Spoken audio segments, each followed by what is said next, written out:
Did Jesus really rise from the grave? Let's consider briefly just a few points. First, there's the empty tomb. Jesus was publicly crucified as well as buried. The tomb's location was well known, and Jesus' enemies did not produce a body. Was said that the disciples stole the body at night. However, this is highly unlikely because there were so many Roman soldiers on guard around the tomb, and that was their sole task for that time period.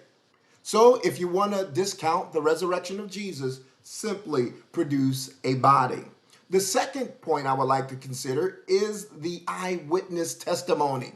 There was Mary Magdalene, there was the disciples, doubting Thomas, the two men on the road to Emmaus talked with Jesus. And then there's a record of more than 500 people seeing Jesus alive after he was crucified. So that's another point. It is also interesting to note that there was a transformation of the disciples of Jesus. Remember, before the crucifixion, Peter denied Jesus in fear for his life. The disciples were in hiding because of fear. They hid after the crucifixion, but once Jesus came forth from the grave, they boldly preached publicly. Many suffered persecution and even death. You know, it's interesting. Sometimes people will lie because there's an advantage to gain. But I've never known of anyone to lie so that they can suffer or be put to death or thrown into prison. Another interesting point regarding the resurrection of Jesus is the conversion of his brother James.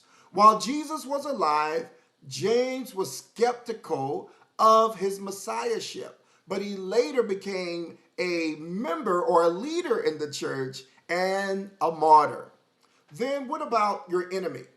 If your enemy has anything good to say, it leaves you scratching your head. Maybe there's something to it. So, in the beginning, Saul was one of the church's most fierce persecutors, and he too accepted Jesus as the Messiah.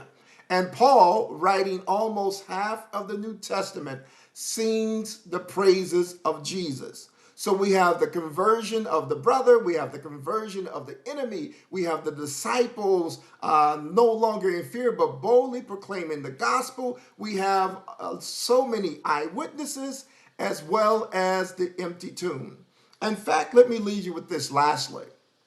The fact that the resurrection of Jesus caused an explosion of the gospel and Christianity bears witness to the fact that many believe that the man that they saw die was the man that they saw walking and talking again. Consider these things, my friend. Follow Sincere Apology for more conversations that challenge the mind and feed the soul.